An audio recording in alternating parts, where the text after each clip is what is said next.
Assalamualaikum warahmatullahi wabarakatuh. Jumpa lagi dengan saya, George Toar Iqbal Tawakal. Masih di channel Fakademik. Oke, jangan lupa subscribe guys. Jangan lupa ya. Oke, subscribe dulu sebelum kita lanjut. Oke, udah. Oke, kali ini kita ada di kelas metodologi penelitian sosial dasar. Kita masih merujuk pada bukunya Patrick White yang berjudul Developing Research Question. Ini memang dalam buku ini kita akan banyak berbicara mengenai pertanyaan-pertanyaan penelitian guys. Ini tentu sangat penting bagi kalian yang ingin melakukan penelitian. Oke, terkait bagaimana pertanyaan penelitian itu berasal, dari sumbernya dari mana, kemudian bagaimana membuat pertanyaan penelitian yang researchable. Kalian bisa tonton video-video saya sebelumnya guys. Itu sudah kami bahas di video-video sebelumnya. Oke, pada kali ini kita akan membahas mengenai pertanyaan yang researchable. Kok sama guys dengan yang sebelumnya? Iya sama, tapi ini berbeda. Sama tapi berbeda guys. Kalau sebelumnya researchable dalam hal substansi, secara substansi apakah pertanyaan penelitian kita itu layak untuk diteliti? Itu yang kemarin guys. Kalau yang ini itu secara praktek atau aplikasinya. Apakah pertanyaan yang kita bikin itu bisa diteliti, bisa dilakukan penelitian guys. Oke ya, ini yang akan kita bahas. Oke, kita langsung saja guys. Tapi sebelum itu subscribe dulu guys.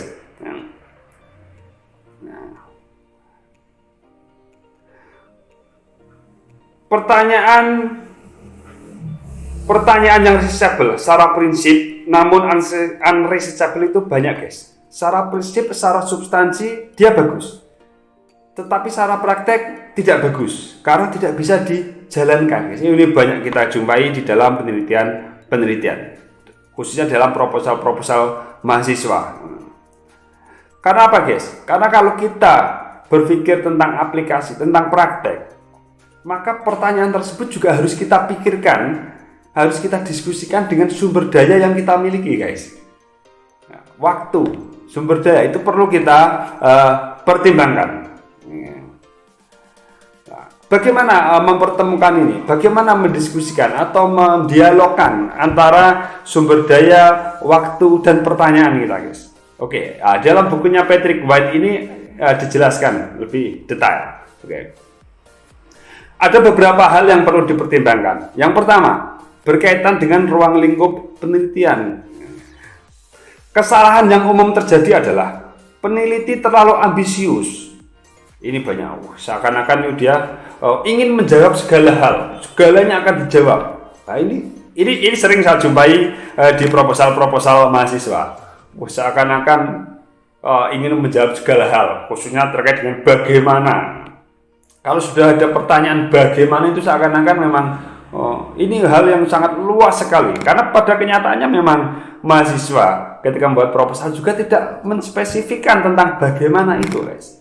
Ini memang terkesan ambisius. Banyak peneliti yang ambisius, ingin menjawab segala hal. Ini hal yang saya rasa tidak baik untuk sebuah penelitian. Kenapa tidak baik? Ini kita harus mengukur sumber daya kita. Kalau ingin menjawab segala hal itu justru menjadi tidak efektif jika sumber daya yang kita miliki itu adalah sedikit guys. Nah, strategi yang bisa kita lakukan untuk mengatasi keambisiusan ini adalah dengan membatasi pertanyaan penelitian. Jadi semisal memprioritaskan pertanyaan-pertanyaan tertentu di atas pertanyaan yang lain. Pilih pertanyaan yang paling penting saja guys. Semisal harus lebih spesifik. Semisal pertanyaan kalau kita ingin meneliti tentang pemaklaran suara, ya teliti saja bagaimana perilaku maklar suaranya. Dengan mengatakan bagaimana perilaku maklar suara, maka itu menjadi lebih spesifik. Ruang lingkupnya akan menjadi lebih sempit dan itu semakin lebih aplikatif, praktis untuk kita lakukan dibandingkan dengan pertanyaan bagaimana pemaklaran suara. Bagaimana pemaklaran suara itu apa guys? Ini kan pertanyaan yang sangat luas sekali guys. Ya, ini perlu kita spesifikkan menjadi pertanyaan lebih spesifik. Bagaimana perilakunya, misal, atau bagaimana pendistribusian uang oleh maklar suara. Itu menjadi lebih spesifik. Ini sangat memungkinkan untuk dilakukan penelitian. Jangan membuat pertanyaan berdasarkan kemudahan. Nah, ini artinya begini, saya mau pertanyaannya yang mudah-mudah saja. Mudah dari sisi substansi, belum tentu mudah dalam sisi praktek, guys. Buatlah pertanyaan berdasarkan ketertarikan, jangan berdasarkan apa yang mudah, agar kalian tetap fokus. Oh, saya ingin mempertanyakan ini saja, ini mudah ini. Jangan seperti itu. Tapi pertanyakan hal-hal yang membuat kalian tertarik saja. Oh, saya tertarik untuk menjawab ini.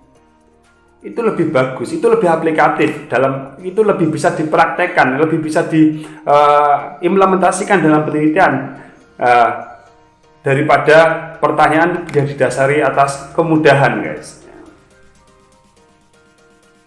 Kemudian kita juga bisa melakukan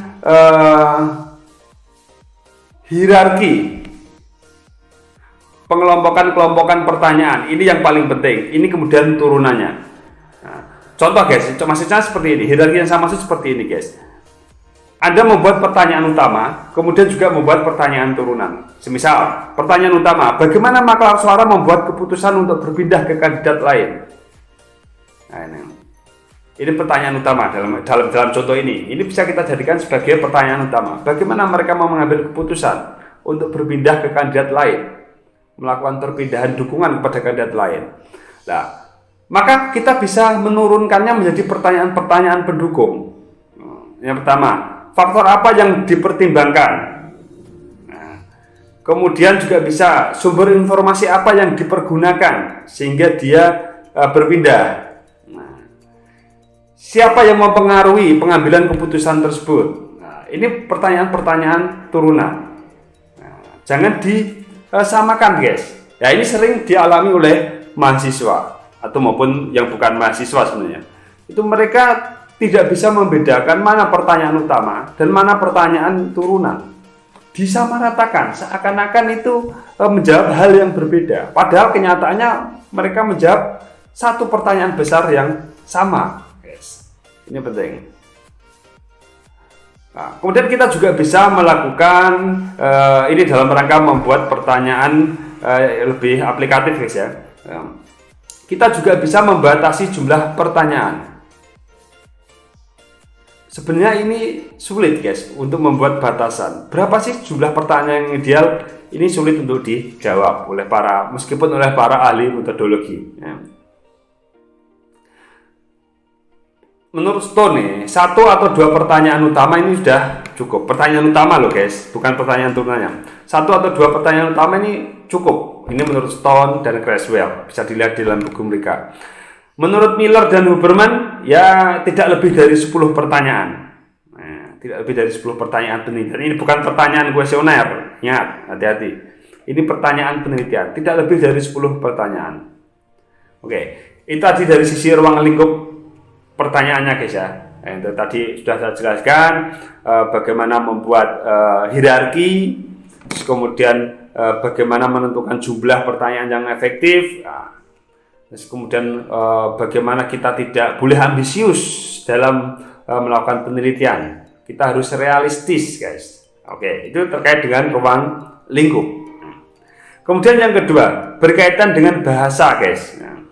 Kesalahan yang umum terjadi adalah banyak orang memakai kalimat yang tidak jelas. Maksudnya tidak jelas ini, kalimat tersebut tidak mampu untuk menjelaskan apa yang dimaksud oleh si peneliti. Biasanya ini yang terjadi, guys, ya. Mahasiswa, saya menghibah mahasiswa saya sendiri, bukan peneliti yang lain. Jadi kalian yang bukan mahasiswa saya jangan tersinggung. Oke. Nah, mereka sering memakai istilah-istilah yang kelihatan keren, kelihatan ilmiah, tapi sebenarnya nothing. Tidak ada artinya itu, guys, sebenarnya. Dan itu sangat tidak berguna pada beberapa kasus itu sangat tidak berguna. Dengan menempatkan kalimat-kalimat yang terkesan ilmiah itu justru tidak berguna, justru membuat kalimat pertanyaannya menjadi rancu, guys. Kalian sering menjumpai itu ya, termasuk menggunakan kalimat-kalimat yang semisal bagaimana implementasi pelaksanaan kebijakan. Wah, kelihatannya keren, guys, ada kata-kata implementasi. Itu justru tidak baik. Karena sudah ada kata pelaksanaan di belakangnya. Nah, ya, itu kendala yang sering dialami. Karena apa? Karena ingin memaksakan bahwa ingin menunjukkan bahwa penelitian ini adalah mempertanyakan implementasi. Apa yang Anda pikirkan tidak harus Anda nyatakan secara eksplisit di dalam kata-kata, guys. Ini tidak penting.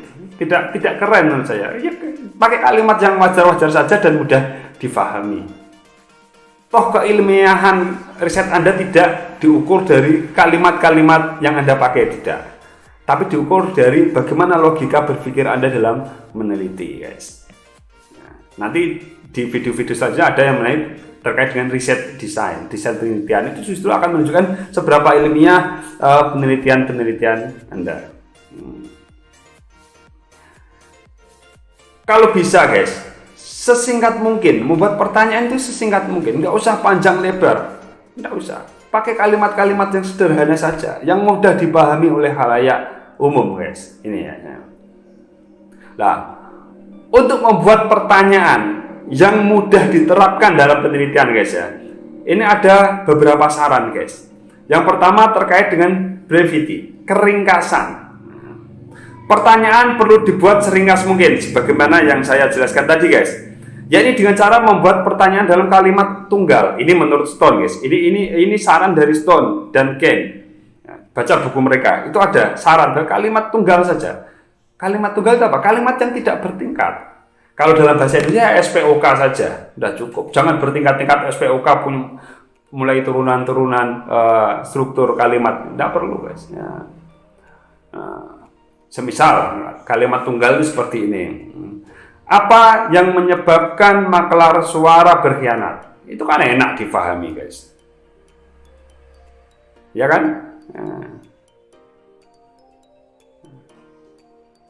Daripada membuat kalimat yang bertingkat. Kalimat yang bertingkat seperti apa?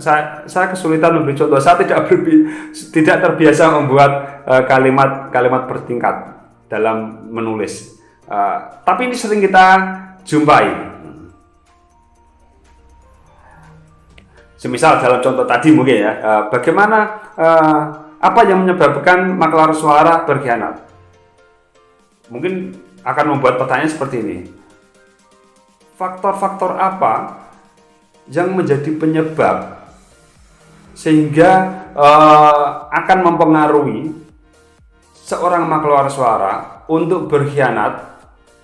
Nah, itu kan kalimat yang ribet sekali, guys. Yang intinya ingin mempertanyakan apa yang menyebabkan seorang makelar suara berkhianat. Itu kira-kira contohnya seperti itu, guys. Ya, pakai kalimat-kalimat yang sederhana saja.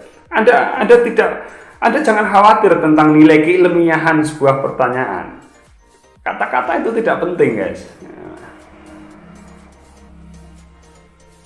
Nah, meskipun harus singkat, guys, ya. Meskipun singkat, tetap harus mempertimbangkan kecukupan informasi dalam pertanyaan tersebut. Pertanyaan tersebut tetap harus bisa mewakili apa yang ingin Anda sampaikan. Pikiran Anda apa tetap harus bisa tercermin dalam pertanyaan tersebut.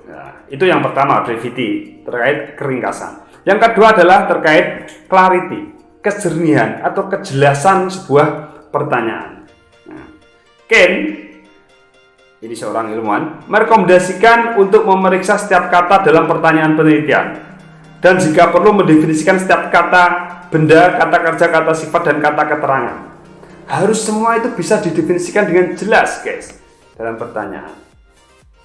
Seperti yang saya sampaikan tadi, tidak perlu menggunakan kalimat-kalimat yang keren, tidak perlu menerapkan kata-kata yang keren yang justru kalian tidak paham artinya, dan justru itu merusak tatanan kalimat atau tatanan makna dari pertanyaan yang Anda sampaikan, guys. Tidak perlu. Buahnya itu kita jumpai. hanya untuk menunjukkan keren dan ilmiah, tidak penting gitu guys. Pergunakan kata-kata yang jelas maknanya dan tidak ambigu. Misal, maksudnya ambigu itu gini. Misal menggunakan kata efektivitas, ini bisa memunculkan keambiguan. Bisa bermakna banyak guys. Efektivitas itu apa? Ini kalimat yang ambigu sebenarnya guys. Ini sering kalian pakai ya, mengukur efektivitas. Nah, wah kelihatan ilmiah guys. Efektivitas. Ini sebenarnya kalimat yang atau kata yang ambigu. Bisa bermakna terpenuhinya pelaksanaan. Bisa saja bermakna terpenuhinya tujuan. Bisa saja bermakna terpenuhinya penggunaan anggaran. Efektif dari sisi mana? Itu juga efektif semua. Anggaran terserap penuh 100%, tetapi tujuan tidak tercapai. Ini juga efektif dari sisi anggaran. Ya. Kegiatan terlaksana dengan baik, tapi tujuan tidak tercapai. Ini juga efektif dalam sisi pelaksanaan. Ya. Tujuan tercapai, namun pelaksanaan belum selesai. Ini juga efektif dari sisi tujuan, tapi tidak efektif dari sisi pelaksanaan. Bagaimana? Ya, Anda harus memperjelas ini. Ya, jangan asal nyebut efektif saja. Oke. Oke, itu dari sisi clarity. Kemudian yang ketiga adalah precision atau keakuratan. Pertanyaan penelitian yang kurang presisi dan spesifik sering tidak dapat ditindaklanjuti menjadi desain penelitian. Nah, ini guys kendalanya. Ya. Karena pertanyaan tidak akurat, maka si peneliti akan kesulitan membuat desain penelitian. Desain penelitian itu apa? Kita bahas di lain video. Yang jelas bisa kalian pahami dalam kalimat sederhana bagaimana apa yang akan kita lakukan di dalam penelitian. Apa yang akan kita lakukan itu akan menjadi sulit dipikirkan ketika pertanyaan penelitian kita itu tidak akurat, guys. Ini menurut Morrison, bahwa keakuratan sebuah pertanyaan akan menentukan bagaimana desain penelitian itu disusun atau diatur, dikelola. Ini menurut Morrison dan Stone. Ketidakakuratan ini biasanya terjadi karena kegagalan dalam menspesifikkan topik yang masih samar. Topiknya itu masih samar, tidak jelas, sehingga pertanyaannya pun juga tidak akan akurat. Contoh, mau meneliti tentang botoh, guys. Mau meneliti tentang botoh. Lah, si peneliti masih samar mengenai definisi botoh. Apa sih botoh itu? Lah, karena kesamaran, karena ketidakjelasan dalam mendefinisikan konsep botoh inilah, maka pertanyaan yang muncul tidak akan akurat. Semisal membuat pertanyaan, bagaimana botoh bagaimana botoh melakukan, semisal bagaimana botoh membantu kandidat dalam melakukan money politik. Bagaimana, atau yang lebih spesifik, semisal bagaimana botoh menyediakan dana bagi kandidat. Ini seakan-akan benar, tapi kurang akurat, guys. Karena apa? Karena botoh itu seorang penjudi. Ketika dia menyediakan dana kepada kandidat, sebenarnya dia sedang melakukan peran yang lain, sedang menjadi aktor lain, yaitu sebagai donatur atau funder. Itu sebenarnya bukan perilaku atau bukan bukan perilaku botoh, bukan. Meskipun bisa ada pada orang yang sama. Semisal gini, Anda kesulitan mendefinisikan tentang apa itu dosen. Definisi tentang dosen di dalam pikiran Anda itu masih samar. Ini contoh lain ya, guys. Mudah-mudahan akan lebih mudah kalian pahami ketika saya menggunakan contoh yang kedua ini. Anda kesulitan mendefinisikan tentang siapa itu dosen. Ketika Anda melakukan penelitian tentang dosen, maka pertanyaannya bisa jadi tidak akurat. Semisal, Anda mendefinisikan dosen itu sebagai orang yang mengajar dan juga berdagang di pasar. Nah, ini kan sudah tidak jelas, sudah salah dalam mengkonsep atau mendefinisikan dosen. Maka pertanyaannya akan muncul juga akan keliru. Semisal Anda membuat pertanyaan seperti ini. Bagaimana dosen melakukan transaksi jual beli di pasar? Oke, menjadi pertanyaan menjadi tidak akurat, guys. Padahal ingin meneliti dosen. Karena Anda salah mempersepsikan apa itu dosen, maka Anda akan membuat pertanyaan yang tidak akurat. Nah, ini jangan sampai terjadi, dan ini tidak akan bermanfaat untuk penelitian Anda. Penelitian Anda menjadi tidak aplikatif. Dan tentu ini akan kesulitan dalam mendesain penelitian.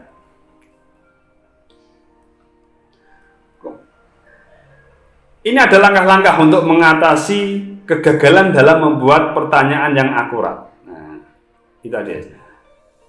Jelaskan topik sesingkat mungkin. Anda harus bisa mendefinisikan topik sesingkat mungkin dan sejelas mungkin. Contoh, saya ingin mempelajari tentang pemakaian suara. Maka harus diperjelas pemakaian suara itu yang seperti apa. Itu harus diperjelas dulu.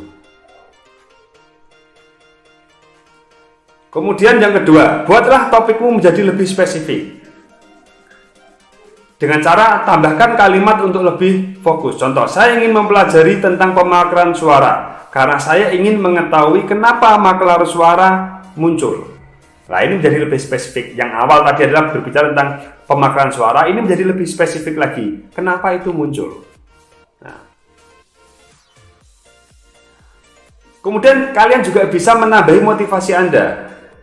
Saya ingin mempelajari tentang pemakaian suara karena saya ingin mengetahui kenapa maklar suara memutuskan untuk pindah kandidat dalam rangka untuk memahami perilaku maklar suara. Jadi semakin detail sebuah topik itu akan mempermudah atau membuat pertanyaan menjadi lebih akurat, guys. Ya. Jadi buatlah topik sedetail mungkin. Nah, tentu ini membutuhkan kejelasan.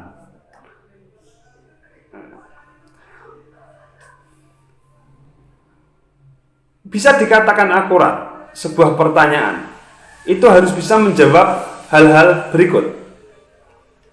Pertama, pertanyaan tersebut harus mencerminkan apa fokus penelitian Anda. Kemudian, pertanyaan tersebut juga harus bisa mencerminkan siapa yang akan Anda teliti. Kemudian, pertanyaan tersebut juga harus bisa mencerminkan di mana penelitian dilakukan. Kemudian juga bisa mencerminkan kapan penelitian dilaksanakan. Nah, itu pertanyaan yang akurat, guys. Kalau 4 hal ini bisa kalian masukkan ke dalam sebuah pertanyaan dan dibuat sesimpel mungkin, maka pertanyaan Anda bisa dikatakan akurat. Dan ini akan mempermudah Anda dalam membuat desain penelitian, membuat rancangan bagaimana penelitian akan dijalankan. Oke. Tadi berarti kita sudah membahas 2 hal. Yang pertama terkait dengan ruang lingkup, yang kedua terkait dengan bahasa dalam membuat pertanyaan, bahasa atau kalimat yang dipakai. Dan sekarang kita akan berkaitan dengan sumber daya ini, guys. Kesalahan yang umum terjadi adalah melampaui sumber daya yang dimilikinya. Uangnya kecil, tapi ingin meneliti area yang luas. Semisal hanya uang 10 juta ingin meneliti se-Indonesia. Ini kan tentu tidak melihat sumber daya, guys. Ini yang namanya adalah penelitian yang tidak researchable, pertanyaan yang tidak researchable. Dengan uang 10 juta, ia cukup membuat pertanyaan bagaimana perilaku maklar suara di desa A. Tidak perlu kalian membuat bagaimana perilaku maklar suara di Indonesia dengan ruang lingkup penelitian yang berbagai provinsi. Itu tidak masuk akal, guys. Sumber daya ini mencakup 3 hal sebenarnya, guys. Tentang pendanaan yang sudah saya jelaskan tadi itu mencakup pendanaan. Yang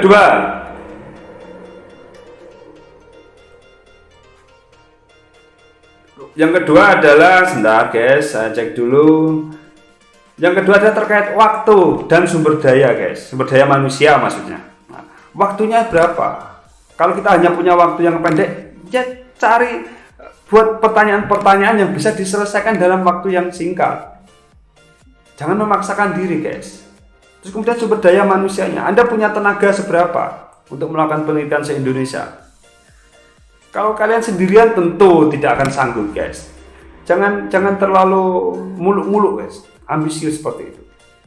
Ya, kecuali Anda punya sumber daya manusia, Anda punya orang di setiap kabupaten di Indonesia, Anda punya jaringan yang luas, lah itu baru masuk akal secara sumber daya manusia, guys. Oke. Paham ya, guys ya, dalam hal ini ya. Oke, itu tadi yang bisa saya sampaikan terkait dengan bagaimana membuat pertanyaan penelitian yang researchable secara praktis. Ini berbeda dengan video sebelumnya. Oke, untuk lebih detailnya Anda bisa baca sendiri di dalam bukunya PT Guide, Developing Research Question judulnya, guys. Oke, sampai di sini dulu, guys. Jangan lupa, guys ya, tonton video-video saya sampai selesai dan jangan lupa menonton video selanjutnya. Ini penting, guys, untuk menambah pemahaman Anda. Dan tentu jangan lupa subscribe channel Fakademik. Oke, sampai di sini dulu ya, guys ya. Oke, assalamualaikum warahmatullahi wabarakatuh.